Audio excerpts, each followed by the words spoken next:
Hi everyone, and welcome to our International Research IRB slideshow. Today we're going to discuss what you need to know when you are conducting research outside of the United States.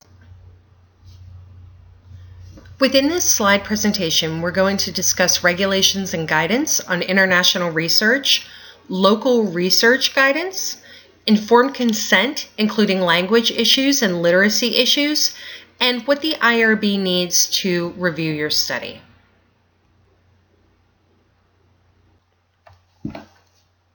Let's look at some regulations and guidance. Research conducted outside of the U.S. should be treated as if they are conducted within the borders. That means we are going to apply the same codes of federal regulations for Department of Health and Human Services and other applicable agencies to your research. FDA regulations in international research only apply to FDA-regulated products, that is, drugs or devices or biologics that are examined internationally but are for market within the U.S. Many international sites will also apply the International Conference of Harmonization, specifically good clinical practices. This states that the rights, safety, and well-being of trial subjects are the most important considerations and should prevail over interests of science and society.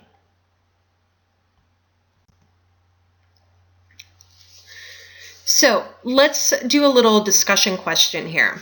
If a U.S. researcher plans to conduct education research in 2 schools in Managua, Nicaragua, he wants to compare the success of 2 first-grade books, so learning to read books. These are the Jack and Jill books. One is already in use in one school, and the other is already in use in second school. So he's not going to introduce any new books. He's just going to compare the success rates of these 2 books that are already ongoing. He's going to obtain student reading records at the end of the school year collected for school assessment purposes. The researcher applies for an exemption at his home IRB in the United States. So if you are the IRB, which we are, but if you were the IRB, what would you want to consider and determine about this study? So first of all, the IRB is going to want to look at the local laws and regulations. We want to know, is this type of research even allowed to be conducted in Nicaragua? Is this researcher allowed to go to this country and conduct research with children? The local customs, is research customarily performed in these situations or in these settings or with schools? Socioeconomic, political, and cultural factors are things that we take into consideration. These are all part of something that we look at for risk called the Cables model. So socioeconomic factors. Is the researcher going to provide any sort of compensation to these children's families or maybe provide some sort of funding to these schools in order to obtain these records? Political factors. If this were a country where maybe girls are not encouraged to obtain an education, is that something that we need to look at? Cultural factors, again, how culturally appropriate is it to conduct this research? The language and literacy of parents for consent. Because these are first grade children, we want to obtain a parental permission in order to get these school records. So we want to obtain the permission of the parents. So what is the language and literacy that we need to look at for these parental permissions? So local research guidance can influence every aspect of research design. And at the end of this presentation, there's actually a few resources for you about conducting research internationally. And we've provided a list of international compilation from the Department of Health and Human Services that you can access at any time that can help guide you to make the most appropriate decision for your research. So even though a research method may have little or no risk in the US, it could be risky in other countries. A really good example of this is if you are working with a population such as men who have sex with men, or a homosexual population in another country where it may be illegal to engage in those sorts of activities. We really want to look at whether or not that research is going to put you at risk or is going to put your research subjects at risk. Be very careful in designing research instruments, surveys, interviews, recruitment methods. Again, what may be appropriate in the US isn't necessarily appropriate in other cultures. It may not be appropriate to give flyers out or to post an ad in a paper, or maybe to just approach people on the street. That may not be something that you would engage in that country that you're doing your research. Maintaining confidentiality may be a bit more difficult, especially if you are obtaining signatures on study documents. So if you're getting a piece of paper signed by somebody, it may be difficult to maintain confidentiality, because what happens, with that signature? What happens with that piece of paper? Where are you going to store it? How are you going to keep it? It's not like you can just put it in your locked office if you don't have an office. If you are only living in an apartment for, maybe a month or two, how are you going to keep that secure? How are you going to maintain your confidentiality? So become knowledgeable in the local climate issues relevant to research. It's really important to consult with community leaders and stakeholders who can assist you in achieving research goals. This can also be somebody that you know on the ground, somebody if you're working with fieldwork and you have another group that you're working with, maybe there's research that's ongoing and you're going to be working with a partner group or an NGO. Talk to them and see what is most relevant and most culturally appropriate for you to do with your research. All right, now we're going to talk about informed consent, because this is something that comes up quite often with our reviews in international research. So when we talk about informed consent, we want to look at the cultural appropriateness of consent. So really take that into consideration. There are different structures of authority in different countries, especially if you are conducting research about policies or military strategies. For an example, in Israel, the spokesperson's unit of the Ministry of Defense must process all requests to interview Israeli soldiers. So if there is a structure of authority, we want you to honor that structure of authority. But keep in mind that informed consent may not be wholly autonomous.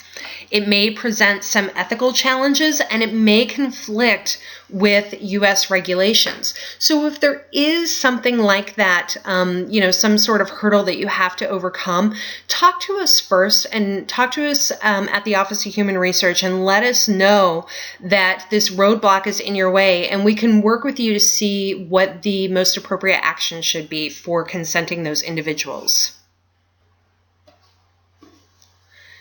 Regardless of any cultural differences there are in obtaining consent, all elements of consent should be present in your consent document. These include a statement that the study involves research, the purpose of that research, the duration of participation in that research, the procedures, and if any of those procedures are considered experimental, the risks and benefits of the research, any alternative procedures, the confidentiality of records and how you will maintain confidentiality of those records, contact information for both the principal investigator and the Office of Human Research at GW. We always suggest that you use email addresses for these when conducting international research, and a statement that participation is wholly voluntary. When you're conducting international research and consenting subjects, there may be a few language issues that you need to be aware of. We want you to use language that's most familiar to the participant. However, we also recognize that sometimes languages may be spoken and not written. If this is the case, alert the IRB during the initial review process, so we are not looking for translated documents. The researcher may need to hire interpreters on the ground if no members of the research team are fluent in that local language, and that's perfectly fine. There may not be words to use in place of English words such as voluntary. If this is the case, again, tell us, let us know. That way we're not looking for an exact translation of documents. However, for IRB approval, it's best to wait to have documents translated until after the preliminary review process. Sometimes we may request changes to documents such as recruitment materials or consent documents or even survey or interview questions. So if that's the case, we really prefer that you hold off on getting those documents translated until after the pre-review process is completed.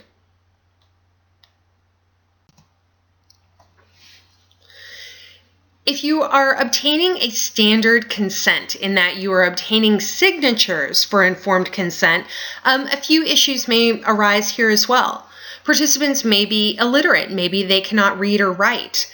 It may not be culturally appropriate for a participant to sign a consent document.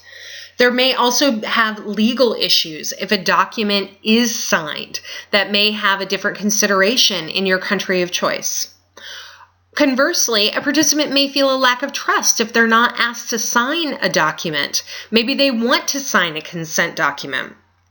Researchers may have to have different consents for different groups, so a standard signature versus a waiver of documentation. We've also had consent documents where they had a signature line, but subjects weren't required to sign it, and they could choose whether or not they wanted to sign. So if that happens and you have those different groups, let the IRB know, and we can certainly put provisions in place for that. Here's another discussion question. A research study in a rural town in Cambodia involves educating people about STDs. The researcher is using an approved consent document in the native dialect.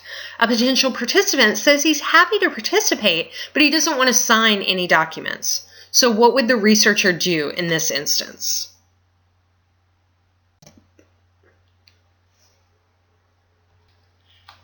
There are a few different things you could do. You could audio or videotape the consent agreement. You can use a witness to sign off on that agreement or the consent. And document. We have a saying in the IRB, if you didn't document it, it didn't happen.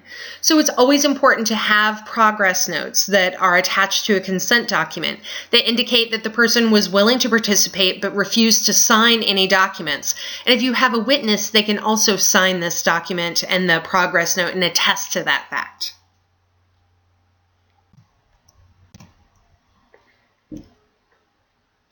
This discussion question focuses on a researcher proposing a study in Sudan interviewing homeless youth ages 13 to 19. So what are the important issues that the researcher and IRB should know? Well, all those considerations that we just discussed on the previous slide. So what is the age of majority?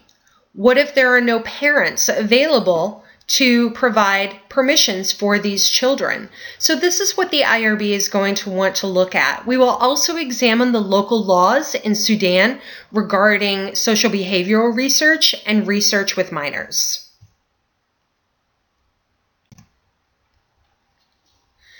So in order to approve your study, what does the IRB need from you? First and foremost, plan before you go. Research of this nature doesn't often just present itself within a week's time frame. You have to plan for this sort of thing. So if you think that you might possibly, probably, or even remotely want to do research internationally, get approval before you make travel arrangements. Oftentimes, reviews for international research can take quite a while, not necessarily on a U.S. IRB, but if there's an international IRB that needs to review it as well, or Ministry of Health, they may only meet once a month, or they may only meet once every 6 months. So these are the things that we really want you to look at before you start making travel arrangements to conduct your research.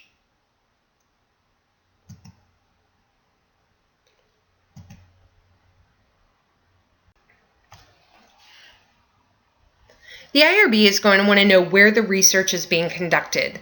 Are you going to be partnering with an NGO or a university or clinic? Are you going to a specific site, or are you just going to be traveling around a country? We will also examine the current conditions of that country and determine whether the country is safe for you to travel. We also want to know, are you putting participants at risk by engaging in research, and are you putting yourself at risk? We look at the State Department website to determine this, but we also take researcher experience into consideration. Is local approval required? Some social behavioral studies may not require local approval, but some might. There are countries such as Kenya and Cameroon, I know for certain, that do require this. Minimize risk with special attention to additional risks participants may encounter, such as having a consent document on their person. How will a researcher communicate with the IRB while in the field? How will you let us know if there is a problem with your research? And in what language will consent be obtained? In what language will recruitment materials or study materials be presented? It may not be your local language or the local language there, but maybe it's a very specific dialect.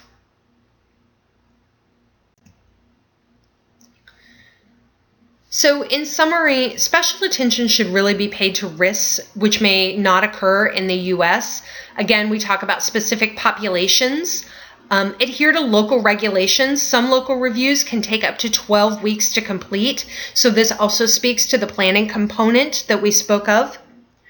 Consult regulations and authorities prior to conducting your research. Know before you go.